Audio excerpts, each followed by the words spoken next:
Right, so a huge welcome to Gareth Richards, who's my first guest on the new podcast, Manufacturing Leaders.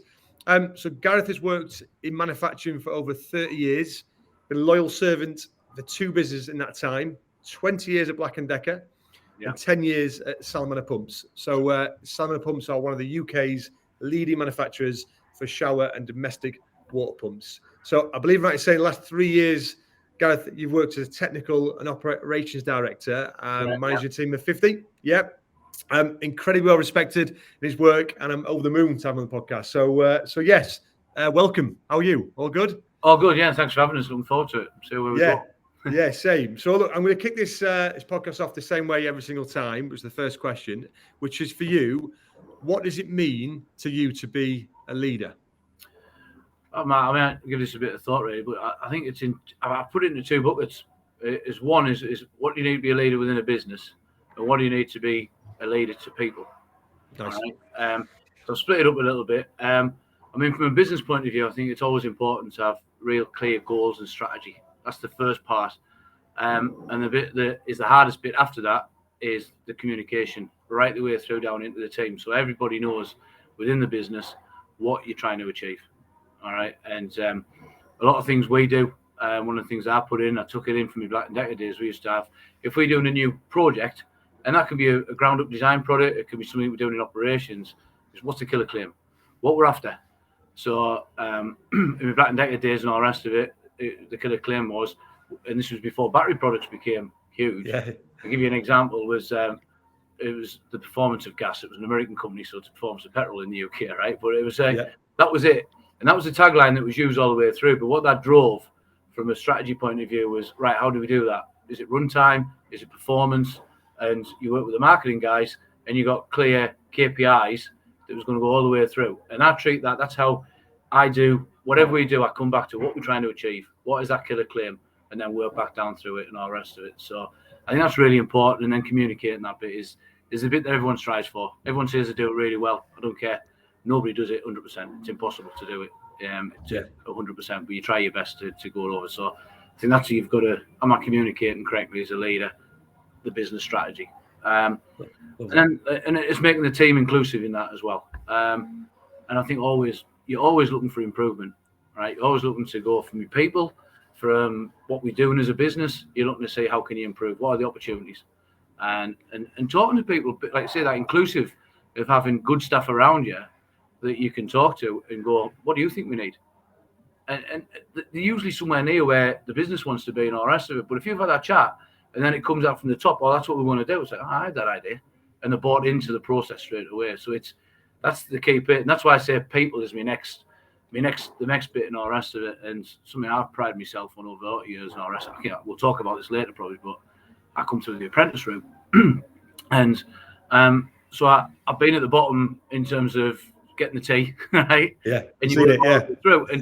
But it's important to make that person who's getting the tea or doing whatever to make them feel part of the whole business and everything else and all the rest of it, because it's that inclusive side of things and all the rest of it. So trying to coach and mentor, bring apprentices through, bring people through, promote from within if you can. That's fantastic. If you can do it, you can't always do it, but that's something that I try and strive for. And then it's the old adage, the 3 C's, is competence, commitment, and capability, right? Can you do your job well? Are you competent? Are you excited to be here? Right? Are you committed? And do you want to be with us? You know, are you compatible? Do you want to be part of this team going forward and all the rest of it? In life, some people are there for the ride, some are there for the journey. What you want is as many people around you that want to be with that strategy. But if that's not communicated properly, then what am I here for? What am I doing? What's my role? So that's the bit that I come back to. It's a really good question, but that's the two buckets that I put into. It's about people. It really is about people and communicating the strategy. And it's simple. I know I've gone on a little bit longer there, but that's the bit that.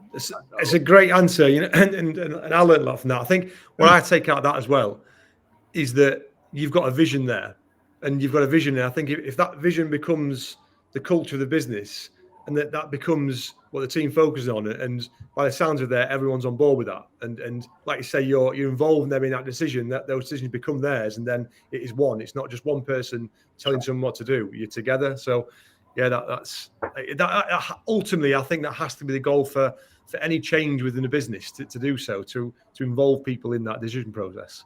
Yeah, it's knowing the people, right? And if you've got someone who's strong, not everyone's strong on everything. Yeah. But if you've got a certain project in mind or you want to go in a certain direction, if you know this guy or this girl's strong on this area, and you've got someone else who's where their weakness is they're strong, as a leader, if you know what makes them tick, and it's not all about work as well, right? It's about what interests outside of work and all the rest of it. And if you can bring that together and bring people together and coach and mentor that into it, then you can start. It's great. If you do it right, you can stand back and they take with it. If you haven't done it great, you have to dip in every now and again and try and help them out along the way. And it's, I learned that, I've had some real good mentors in my career through Black & Decker and even Salamander, to be honest with you. And the best ones are good at putting the right people together. Love that. Excellent stuff. So let's get back into it from the early days then. So how did you're going back, you mentioned your apprentice route. How do you get into it? What was the first sort of year or so like for you? It was bizarre, really. Going back to school, right? I always feel sorry for kids 16, 17-year-old going, what the hell do I want to do, right? Yeah. I was strong in maths and sciences. I wasn't too hot at English, so I wasn't going to be a publisher or a writer or anything like that. But I kind of had a feeling towards doing stuff. I like messing about with cars and everything else. So I was going on that route anyway. And in them days, you didn't just put your car in for service and look after it. You had to look after it yourself, right? And some weeks I was off the road for a week because you couldn't afford to fix it. So I very quickly learned how to fix cars and do stuff myself. And that was my first door in engineering. And I started looking at 16, 17. I didn't know what to do. I actually stayed on for a year, bizarrely, to do A-levels. And I was sick of school. I hadn't realised I was sick of school. It was just, I didn't know what I wanted to do. And so I looked at these apprentice routes and all the rest of it. And at the time, the North East was fantastic. I know we've got like Nissan and everything else now, but I live in Spennymoor, and in Spennymoor alone, you had Thorns, Black & Decker, Rothmans, all employing 3,000 people, all taking 6 or 7 apprentices every year. So, and you Glaxo up at Barney and all the rest of it. And so you had some real good opportunities to go into that route. So I applied for all of them. I got an offer from Rothmans and Black & Decker. Took the Black & Decker one. I mean, at the time, I think it was something like 120 applicants for 7 jobs in that route. And what I didn't realise as well is they did like a summer school and stuff like that. So there was 5 positions that they'd already picked out of. They'd already counted from 5. So there's only 2 jobs. So it was kind of, and the reason one of the reasons they took me on was that what their pressure was at the time was it was changing from a full 4-year apprenticeship where you're like a craft technician and your job would be electrician they're looking for managers of the future. So they really wanted you to go and do a degree. So the reason I was a year older and I thought a little bit more mature at the time, right? they would take us in and then I'd go down the degree route. And I didn't. You did it was your ONC in them days. I did my 2-year ONC, got the grades to go to uni. But I was a young lad, football and going out and everything else, and I didn't want to go to university. I was loving life at Black & Decker. I was being mentored left, right, and centre. My second year, Black & Decker had gone through. It was a growing factory at the time, so it was a great place to be. What they were doing was shutting factories in Italy and around Europe and bringing it all back in consolidating in Spennymoor. So there were shortages. So my second year, I was on the shop floor being an apprentice, electrical apprentice, straight in. And so I lived and breathed operation lines for 3 years of my apprenticeship, which was tough at times, trust me, right? And all the rest of it. And Black & Decker was it was very vertically integrated. All right, so you had your full. I be very careful these days and all the rest of it, but it was your proper blokes at the one end where it was different culture where they were machining and everything else. And then you went down to the assembly lines where it was a lot of sort of ladies working for fine work and all the rest of it. And you're down there, and it was like chalk and cheese. And as an apprentice, you went through that, and all the rest of it was just a great grounding. So I got into that, and I'll talk about that probably a little bit later as well, and all the rest of it. But I progressed from there. They weren't going to spend all that money on as an apprentice and then let you stay as an electrician, right? They wanted you to move into the area. So I went into the CAD office, into drawing. And it was funny, it was bizarre, we used to call it, when I was an apprentice with electricians and guys on there, and I was working shifts, getting shifts playing for football for the football team, and it was great. First time of life. And the crack and the banter in that. It was a fast-paced environment as well, right? It was, you lived and breathed it. It was great. I loved it. But then to go into, and when we were on there, what I was going to say, we used to call the engineering office the airport lounge, because it was always we didn't do anything, right? Yeah.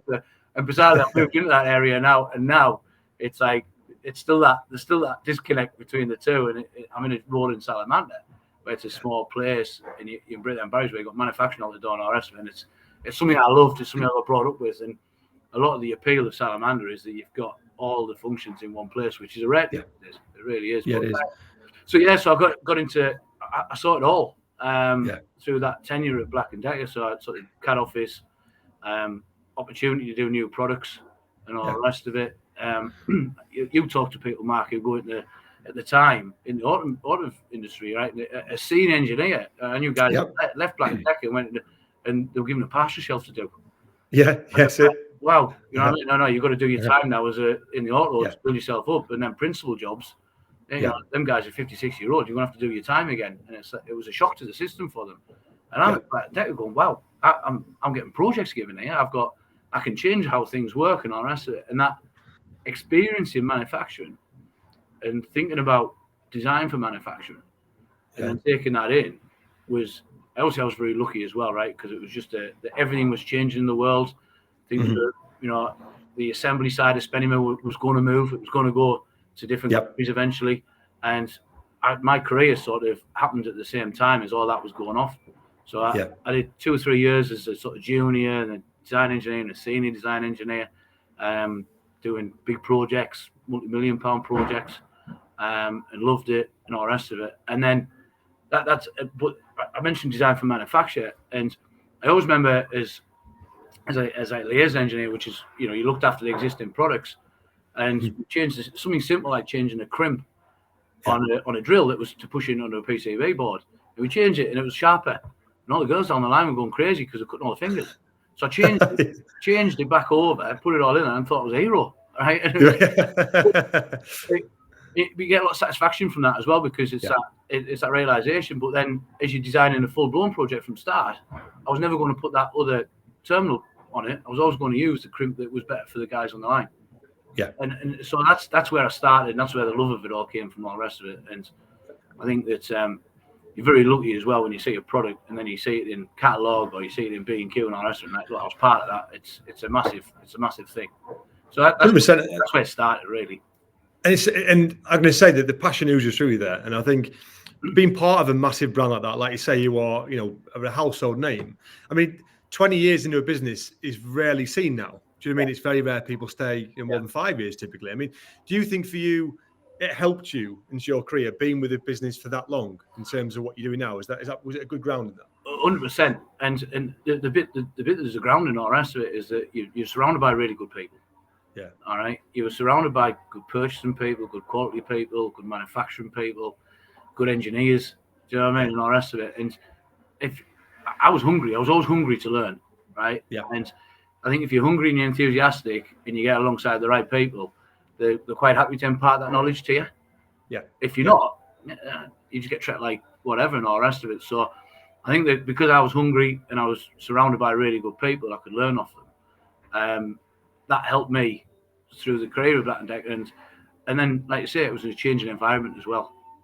And at the end of it, really, toward the last 4 or 5 years at least, because all the manufacturing went, your quality teams disappeared, purchasing teams disappeared, your manufacturing guys obviously disappeared because it's not in sight and all the rest of it, because it went to Czech Republic and then to China. And then they went, right, who's going to do these projects then? Yeah. All right, you can be a lead engineer now. Oh, thanks very much. All right. So and you became this project engineer where all of a sudden, as an engineer, you've always got to have an eye on cost and all the rest of it. But now you've got an eye on, you're dealing with the marketing guys more. So you're looking at what's the business strategy, what they're trying to achieve as a design engineer, and looking at the manufacturing and how that manufacturing is changing in the different countries. What can I do? And the great thing is having that skill base as an engineer. You know how much something costs. You know the design for manufacture. You're looking at manufacturing routes, how you can make it better, more efficient, and all the rest of it. So I was lucky to have that breeding, if you like, of about 10, 12 years And then when it changed to Black & Decker, and all of a sudden it was like, right, all eyes are on you, because it's not just about delivering a project and then handing it over to manufacturing anymore and following that tollgate system. It's like you've seen it from cradle right way through a grave. And you're on a plane over to Czech Republic to go and sort all the manufacturing issues out and setting the line up and all the rest of it. It was so it was a hell of a learning curve. And so, but the base of, again, people, right, and good people, and it was Black & Decker was a family. You know, we socialised together. I still socialise with a lot of the guys now. Some of them's retired. My friend base within Black & Decker are all 15 years older than us. Really? Right. You know? And I play golf with them. We have card nights. We go for a beer. And it's friends for life. Yeah. Friends for life. And it was, and you know, we've got a golf society that's 40-year-old. Yeah. None of the guys work at Black & Decker anymore, by the way. We call it the Black & Decker Golf Society. It's that family, and it was a family as well. And bizarrely, to take that into Czech Republic and to take that culture in, it was done. Really? Right? And then still managed it. Still managed it. It was unbelievable how they did it. And again, it was the recruitment of the Czech support that came in was fantastic. And then it moved over to China. Very different culture, very different way of doing it. But because us as UK guys had changed and been constantly challenged and all the rest of it, is that you imparted that way of working onto the China. And I tell you what, their work ethic is outstanding. And they picked it up and ran with it and all the rest of it. And that's how it all came about. But great journey at Black & Decker. Excellent. So it's something I would never criticise and never pull, because I can't thank it enough. And now in my role now, I still pull on people who've gone out in the industry, and I've got a lean manufacturing guy who's brilliant, all right, who's a consultant now. I can pick the phone and have a chat with him. Yeah. Right? Now, you might get some work out of Salamander in the future and all the rest of it, but I can have a chat with him. Well, look at this. I'll pop in. I'm up in the Northeast next week. I'll pop in and see you. As I walk around with us and gives us about 20 bollockins going, why are you not doing this? Why are you not doing that? Nothing changes. Yeah. And it's not about, I haven't paid him a penny. That's a friendship. Yeah. It's the community, isn't it? Community built there. To pull on. It's fantastic. It really is. Yeah. Which is what great businesses do very well, which is why this, I'm not an advocate of all this, 5 days work from home stuff. And because I think your good friends typically are ones you founded from work. As simple as that. So, it's a sign of a good business. What was it, I guess, going back 11 years then? I mean, that must have been quite daunting, I guess, moving to a new company after, 20 years, being a young lad, that's all you've known. That must have been quite a fun experience. It was, Dad wasn't very impressed. I'll tell you now. He come from a different era, right? And he's like, what the hell are you doing? Job for life. They've done this for you for life and all the rest. I'm like, it's not for life. And he kind of... there's a couple of things happened with Black & Decker as well. Stanley bought them out, and they came with a total different. That family culture was starting to change. They were very much dollar driven. Don't get us wrong, Black & Decker were dollar driven. They were really more. They were really penny pinching, and it's an acquisition. There's going to be a lot of consolidation. Opportunities became less. So I was on a real sort of going to move within director, hopefully at Black & Decker and all the rest of it. And overnight, all the guys who were directors went, oh, we need to look after ourselves here. So the opportunities, all of a sudden, that ceiling came down. And that's why I always say you're lucky where you're at. And opportunities arise, one, because you're good and you deliver. But two, a lot of it's luck as well, of being in the right organisation at the right time. And you'll see that certainly through recruitment when you see guys moving through. It's like, God, he's done well, he's a good lad, but he's been in the right place at the right time. And definitely. And they end up being top leaders and everything else. And it's having them opportunities, really. Stanley changed things. I started looking. And it was that title director. I was young, I was chasing it. I didn't do my research. There wasn't a lot more money, right? But I think the bit that appealed to was when I came and met the MD at the time. It was his background was electronics engineer and all the rest of it, right? And we'll talk about him hopefully a little bit later, because he's one of the most rounded guys I've worked for. You come into it, and it was Black & Decker was. Everyone who works in a big global business will tell you it's political, and it is. It is very political. There's certain routes you need to go through. The decision-making chain is slow and cumbersome. And I came in here, and they were working on stuff, technologies that Black & Decker had talked about for a year, and they were sort of 80% through with it, brushless motors and stuff like that. And I'm like, wow, how are you doing that with a team of 4? That was 2 people at the time. Yeah. And the MD was driving it and doing it all, and he's like, I want someone to come in and drive this. I'm like, right, fine. And I think that's the bit that all of a sudden you can be fleet of foot. You've all of a sudden gone from a real sort of type pyramid within Black & Decker where a long pyramid where you've got to go through all the chains of command to try and get something, and someone can come back down and then go, yeah, you can do it, no, you can't. It was like, if you want to do it, just crack on and do it. Straight in. And what was the size of the team at the time then? Was it quite a 2 engineers? Numbers wise. Two right, engineers. okay, that was it. Yeah. I took on quality, and as well was one quality manager. All right. Yeah. So it was bizarre. It was, because you really had to get in the coal face. But and I'm too pretentious here, but there's not a lot of people that could have come into this role and done that work within Salamander, because it was my background of having to do. That's why I mentioned the Black & Decker change, where you become a project guy. Yeah, you had to do quality, purchasing. You know, when we moved stuff to Czech Republic, there's no purchase. I was going around with the purchasing guy who wasn't technically savvy. Yeah. We went around all the suppliers to go, and we did 20th century audits on all of them to go, right, we'll use them, we won't use them, and all the rest of it. So I wasn't even doing project work. They just used me to go and sort of check these guys out from a quality and engineering point of view. Yeah. Very fast track. It was like, we're moving to Czech Republic. When? 3 months. Shit. Here's some hats to wear. Yeah. All the background came in massive when I came into Salamander, and I sat down and it was a bizarre conversation, because within about 6 months I sat with the MD and I said, look, this is not right. I'd like to do this and all the rest of it, and expecting some pushback. Right? Yeah. Do it. Yeah. Put a plan. I didn't say what it costs, because all of a sudden in a smaller business, you know, the money's not there like it is in a big one. So you know, put it down, justified, and all the rest of it, and I got the green light and all of it. And I'm like, now I've got to deliver. Yeah, pressure's on now. Right. But yeah, and it was.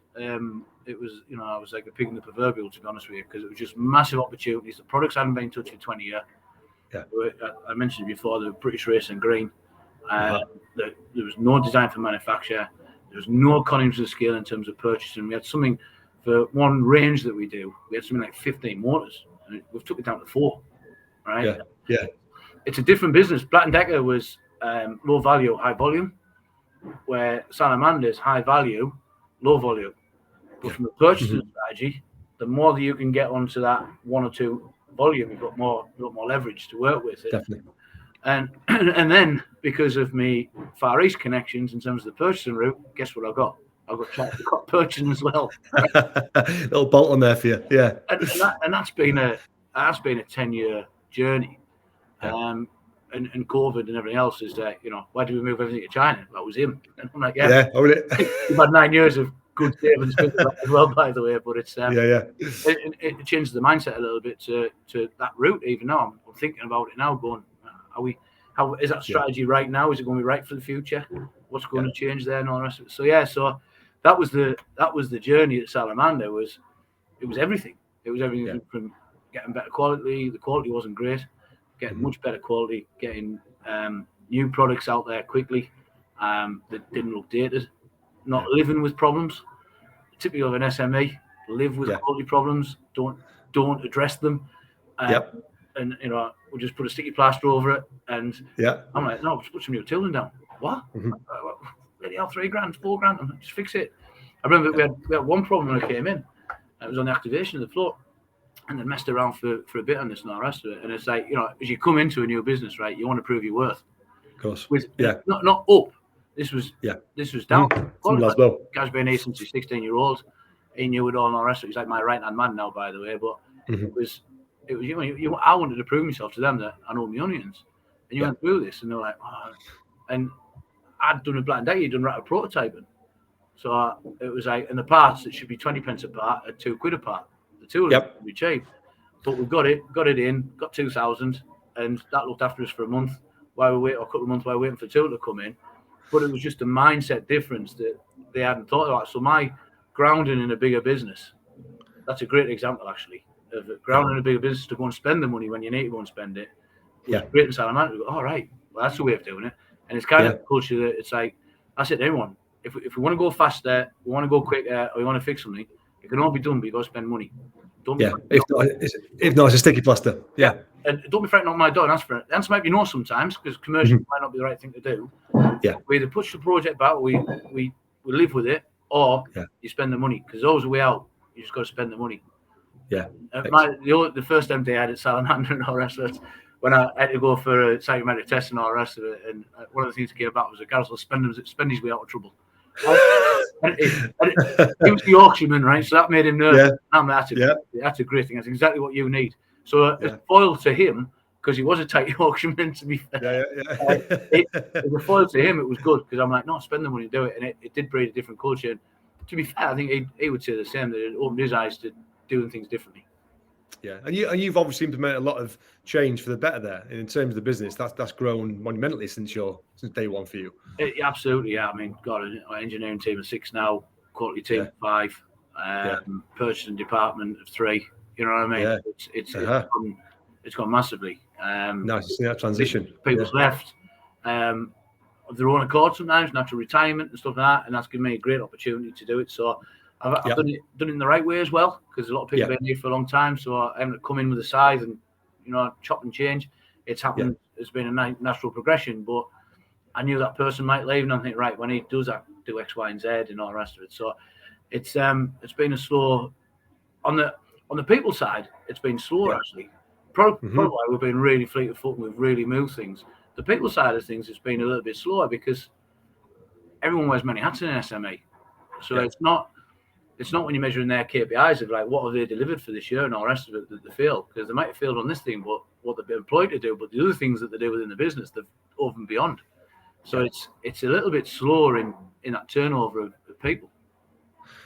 And in terms of the management side, getting back to that, in terms of you starting out in management, was that something you'd always wanted to do? I mean, or like you say, was it just an organic sort of natural progression, right place, right time? I don't like being told what to do too much, so I thought the best route was to go into management. Tell what to do. I don't mind not being told what to do, but I like it structured and done and all the rest of it. When it's not, I'm getting older now, so I'm getting a little bit chilled out, but I could be quite fiery. And it's passion. I've got boatloads of passion and all the rest of it. And I think that the bit I spoke about earlier on, Matt, in terms of mentoring people, and I was really lucky. My goal has always been is that how lucky I was to have great people around us, like we've talked about. And my goal was to become a manager. I've got the opportunity then to put that back in and to be a good mentor for people coming through and have good people around them. And people come to work for money, right? And they want to get up that ladder and everything else. And that's part of it. I would never lie. But the big part of, you've got to be satisfied in the job and everything else. So becoming a manager for me was really about being able to impart the look, the journey I had onto other people. And in a 10-year, 15, 20-year later, it's harder, it's different. But that's what I still try and do. We've had 4 apprentices come through Salamander in my tenure. I've got one guy coming out with the first hopefully in 2 or 3 weeks' time from Northumbria University, and he worked them all the way through Salamander. So, I'm true to my word when I say that is something that I'm really passionate on the rest of it. And so that's why I got into it. Black & Decker had a fantastic program, if you like, of thinking about that. They called it the Y chart.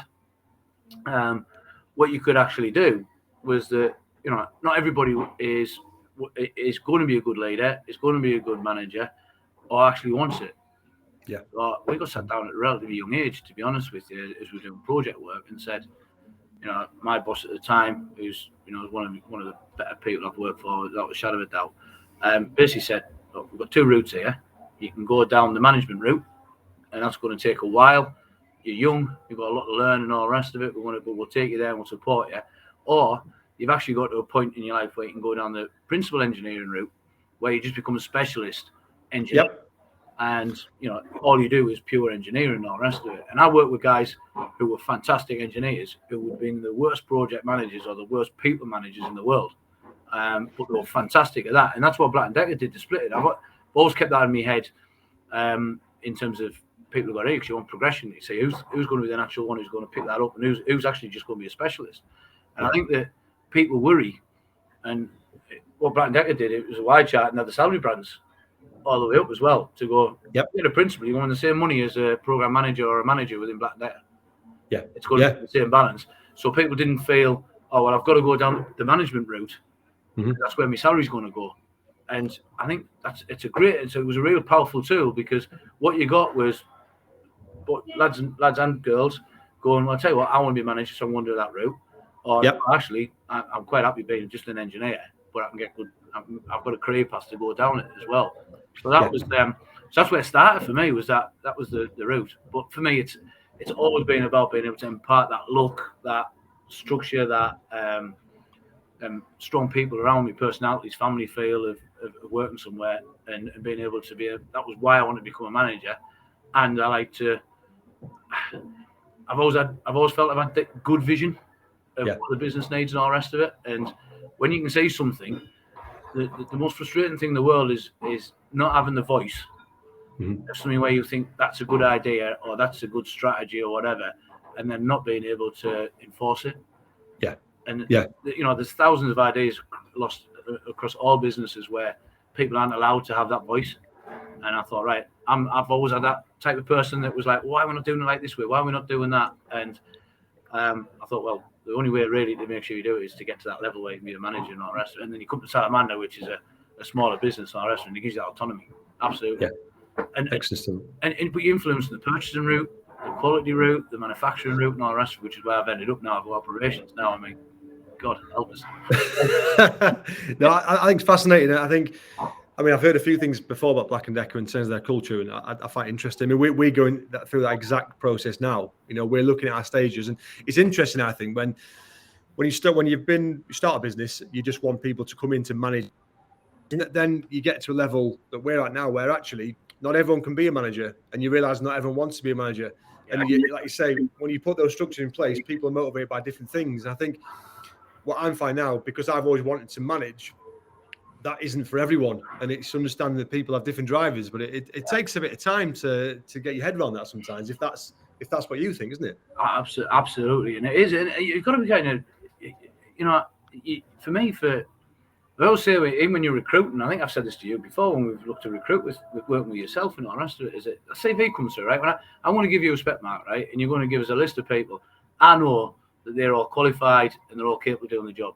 The first thing I'm looking for is that it's that coming back to the 3 C's. Do they fit? Do they fit this organisation? They could be the best person in the world. If they don't fit, right, and they don't fit what the vision is, where that job role goes to or what it doesn't go to, it's kind of that's what you interview. A lot of people get hung up on interviewing, going, he's got this qualification, he's been here, he's done that, and all the rest of it. If they don't fit in your organisation, then it's kind of, they can be the best in the world, but it's unfortunately they get across, and you want to interview personality is really what you're interviewing, I think. Yeah, completely. It's a two-way street, and the culture has to be right for both parties. I completely agree. In regard to the management side, I mean, it sounds like you've worked with some good people, and I love that community aspect of it. But who would you say has been had the biggest impact on you in terms of mentoring and the best managers, I guess, you've worked with in your time? Like I said, I was surrounded by a lot of good people. So to call a couple out is actually tough.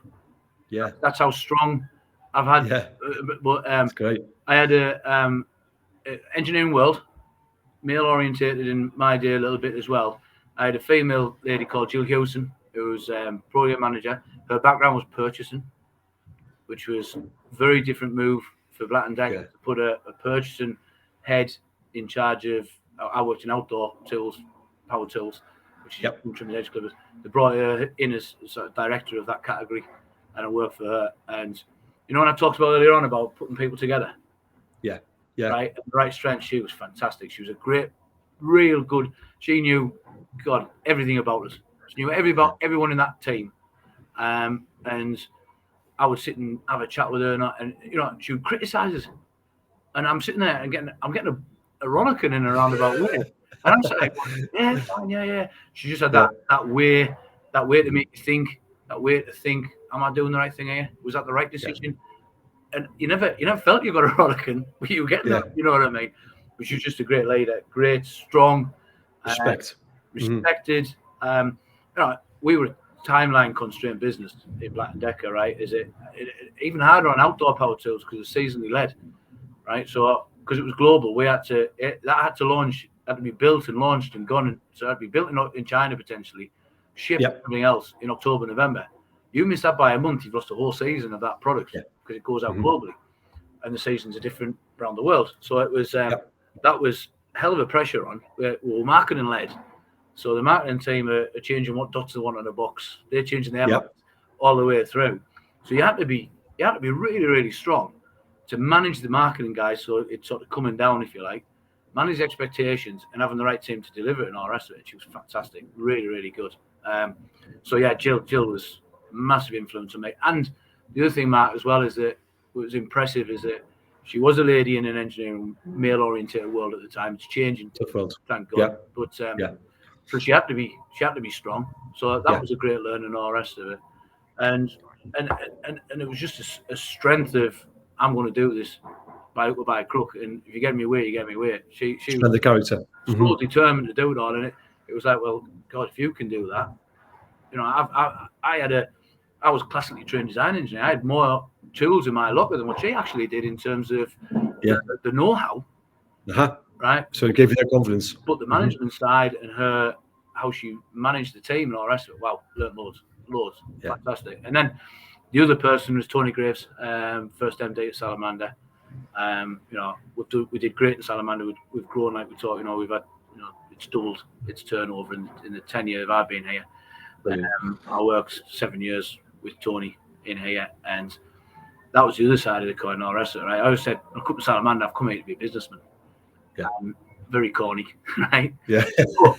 but it is, because I got exposed to stuff that I would never have got exposed to. It doesn't matter how I got in Black and Decker, I would never got exposed to how a business works, because it was global business.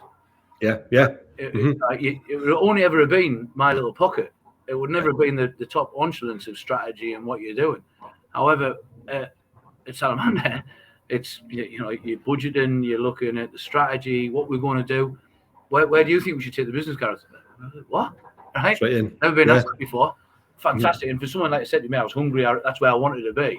So working with Tony and all that, and the bit that I loved about Tony, one, he was an engineer, which was good. So he's on my side, really. That helped massively. Yes, he understood it. Yeah. He wasn't an accountant MD or something like that, because we've been in totally conversation probably. He wanted growth and all the rest of it. But Mark, we used to have a management meeting every Monday and all the rest of it. And bear in mind, you've got your finance director there, you've got sales director, you've got myself as ops, unofficially at the time, really, and all the rest of it. And he could just drop in on a Monday, and ask you the question that you didn't want to ask him. Straight in. He knew his business from top to bottom and all the rest of it, and he could put any of us on the spot. Even the finance guy who thinks he's got all his numbers clean and all that, so he could have them bang. And he'd have the ability to have you stuttering your words. And he just knew it. And it's a massive ability, hasn't it? I think to understand everything that's going on in your house. Huge. It gets harder in bigger businesses, no doubt. But in an SME and all the rest of it, I use that word rounded. He was so rounded in terms of all of us. Do you know what I mean? He could have come down and done my job. He could have done the finance job, and he could have done the sales guy's job. He wouldn't have done it as good as us, but he could have done it. And that's as an MD, you kind of don't want anything else, do you? You know what I mean? I think you understand your playing as well as your gain, if you know what I mean. 100%. I think you've nailed it with the rounded side, because I think a lot of people are either really hard and you know where you stand, or they're on your level and they're a nice guy and you want to please them. But I think to be both is almost the holy grail of management, I guess, really, where people respect you, they like you, but actually they know where they stand. That's the ultimate, isn't it? Absolutely, yeah. Excellent. Good. And like I said, the other bit with Tony and all the rest of it, and sorry for anybody from Yorkshire who actually hears this, but he, you know, honestly, in terms of negotiation and going out and doing stuff, it was like, I wanted to string him up at times because he's go too far, but because it's that supplier relationship as well, which I try and build myself. And he'd knock it over, trust us. But in terms of that side of things as well, he was a real good negotiator as well. Just a lot of strengths, and like we said, really rounded. So they're the two.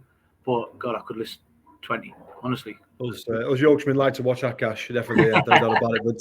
But I mean, outside of work, I mean, you mentioned when you left Black and Decker, you mentioned your dad obviously called you out on it. I mean, who else would you say outside of the work life has been an influence about your career, would you say? I said to you, socially, I still knock around golf and all the rest of it. You know, I've got good friends. I think you might know him, called Tony Wilson.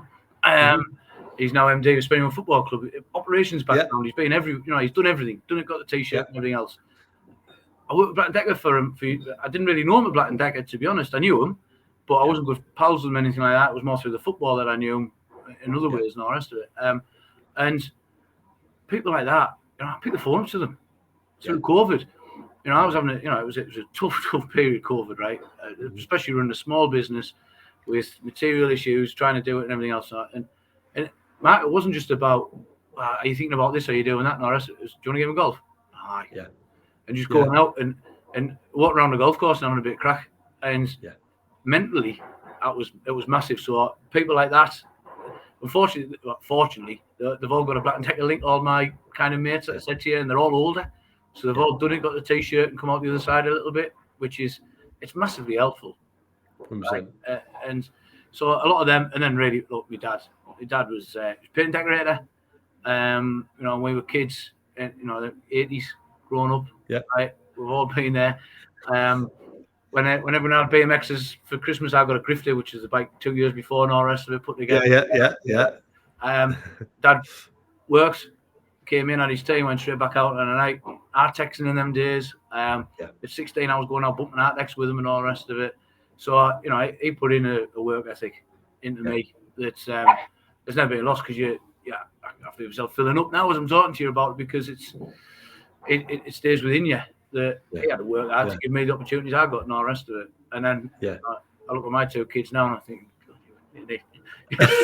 you're going to learn how. You don't know you're going. Yeah, exactly. Yeah. They're only 11 and 7 at the minute, but God, I'm sitting with my missus. They get a 15, man. They're grafting. It's like. Well, this is it. Yeah. I mean, it's now you've had that with your dad. Is that important to you that you pass on that work ethic? It is. Yeah. It is. Everything from doing stuff.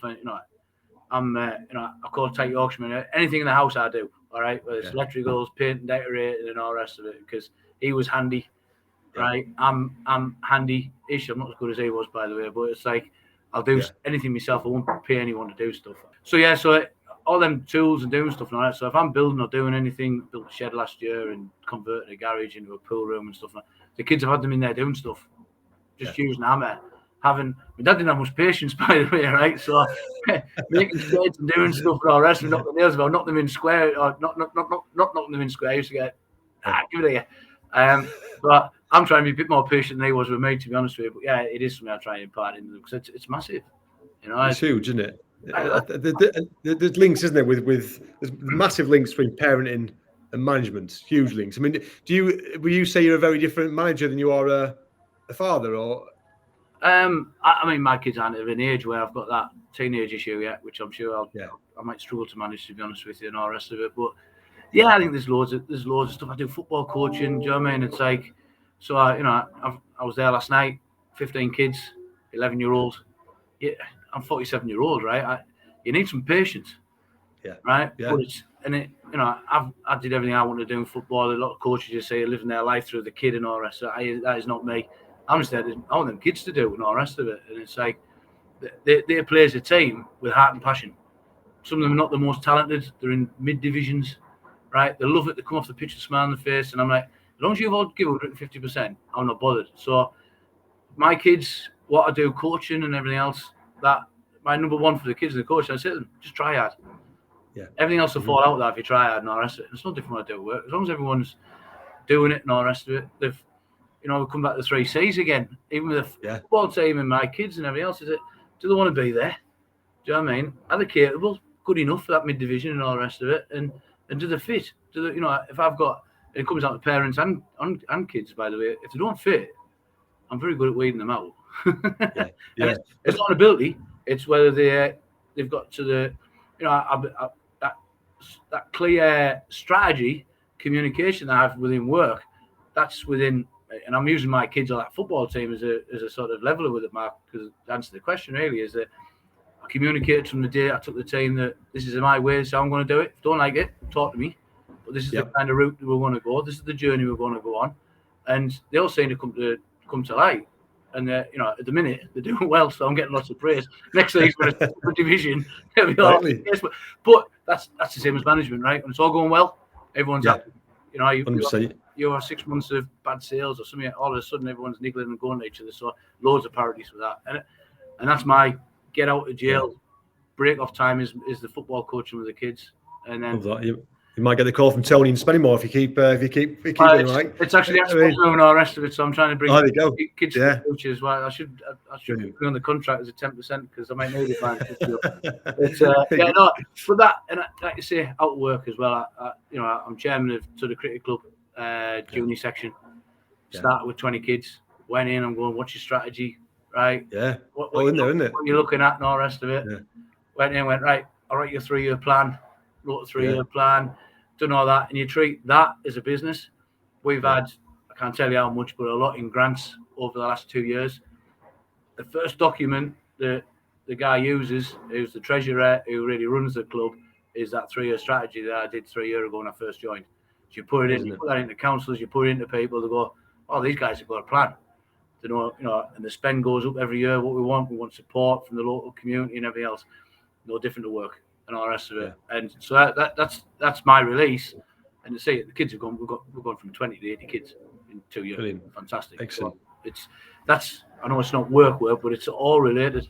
It is. Unbelievable. It's a growth mindset, and I love the fact that has been implemented right from your early days at Black and Decker as well. That culture was literally ground into you, and you've taken that through to Salamander and to your football team and everything. I mean, that's for me. That's why management, for people love it, is great, because it's always in you, it becomes part of you.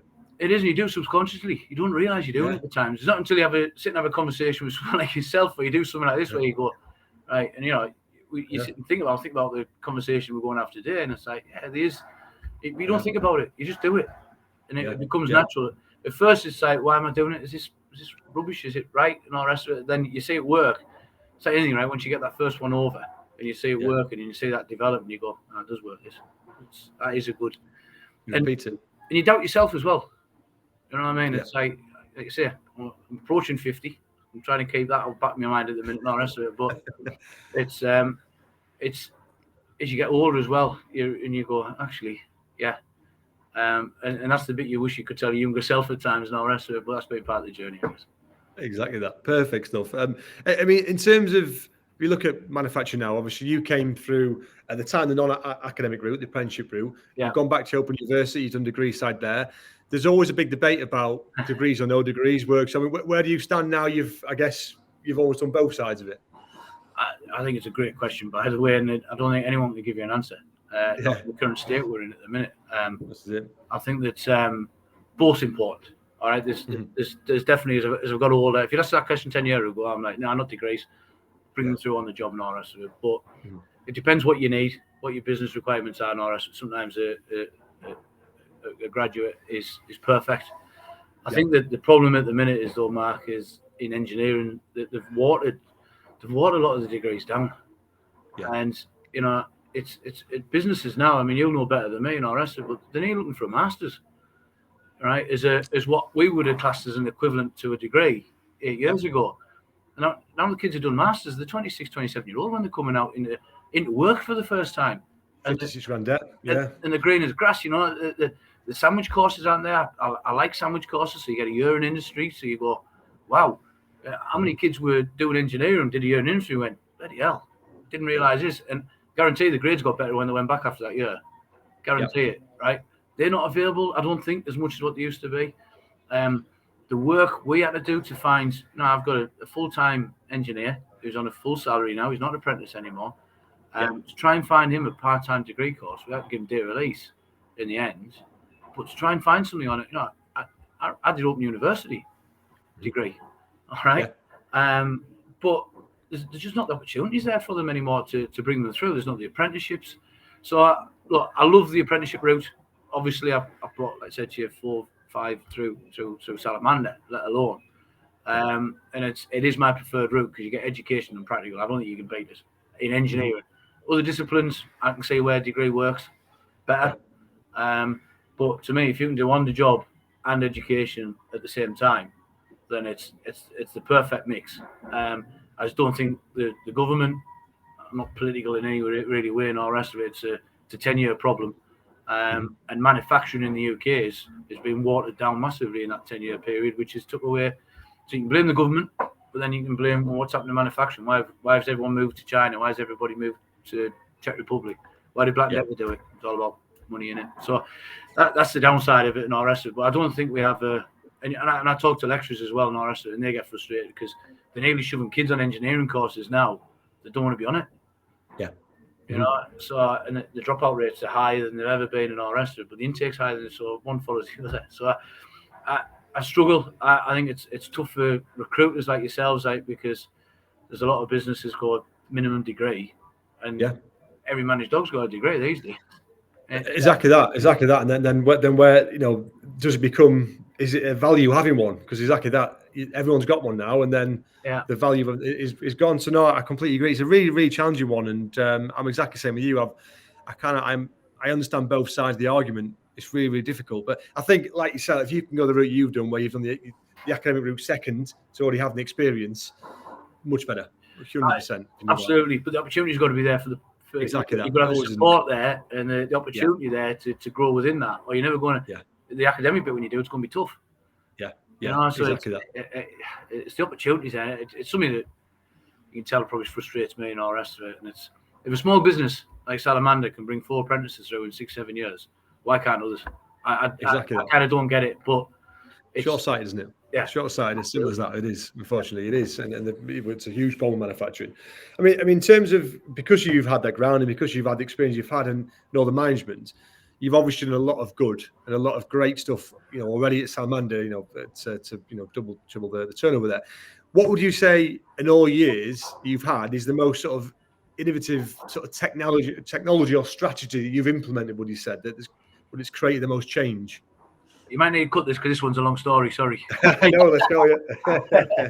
But no, look, the one that I did, you know, when I said to you about getting that first one over and going, well, that works, right? And it's kind of a little, I am pretty good, right? You know what I mean? We'll get that first one, and it's that confidence and belief to take that strategy forward. So the one that I did was definitely was platform design, and I'll cut this as quick as I can. But basically, Black & Decker they went from the Spennymoor Design Centre designed for Europe, and the North American one designed for North American or American and Mexican market, South American market. As a business, they consolidated all the manufacturing into China.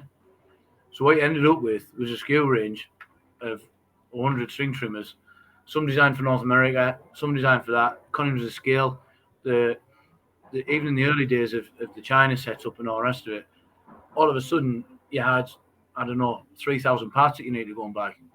Yeah. Right? Yeah. And you didn't have the teams in there to be able to go and buy them good and all the rest of it. So quality problems, picking the wrong supplies for certain things and all the rest of it. And unfortunately, I was category manager for string trimmers, so I'm having to live and breathe all this. So it was really hard as well, because I said to you, we're marketing leads. You've got the North American marketing guys, and it's a North American business. You've got European guys, and all of a sudden they've got to work together, right? So to do any change they were doing this, because they're all trying to look after themselves in a roundabout way. So, and I'm on the ground floor looking at all the problems, looking at the guys in China going, and they're going, wow, this is, you know, we've got this clamshell for this, that one for that. And I'm like, right. So I wrote a strategy, used some of the good guys that I work with in terms of CAD, because they were better than me and could do it quicker than me. So good guys in industrial design, and they're like, well, this is not on any product roads. That was like the big, well, I'm like, oh, I know it isn't, but just stick with us, right? And if we get this through, I'll get you on the team. And because it was exciting, that was my hook. So I was really doing it under the counter. Which, you know, was not right, because it wasn't on the product road and all the rest of it. So it was kind of a spare time project. And what we did was develop platform design. So, and what I mean by that, Mark, was the clamshell and the design was the same, but you could have a core-driven product, so a mains product, with a big motor in it, and this bit of the clamshell was the same. You took out the pod at the top to hold the big motor, and you could drop a little DC one in, and the back end, you had a little insert in the tool that dropped that off, and that could take a battery in, or could take a cord set cable, and because we sold to different countries and all the rest of it, that was always a problem. So we came up with real innovative ways of making that. So I can't remember the numbers off the top of my head, but we took it down from, if it was 3,000 parts, to like 500. Yeah. Right. Amazing. And it covered a whole range. It all looked the same. So all came from the same family. So it didn't look disjointed. It was a good, better, best strategy within it as well. All right, so it was, and Black Decker class, OPP, opening price point, mid price point, higher price point. So all that strategy got looked after within it. And I basically did all this, pulled it all together in a nice fancy PowerPoint, and all the numbers, all the business case, and everything else. And I had some support from one of the European marketing guys who I got on really well with, and talked him through it. He right, I'm with you.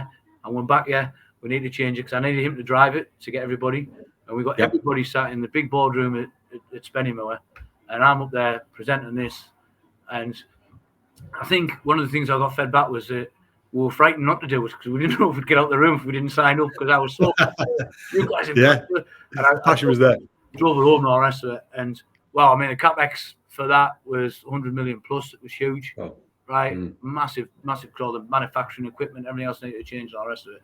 Them products, that was 15 years ago, 14 years ago. If you go and look now at a Black & Decker string trimmer, the key design of that is still there now.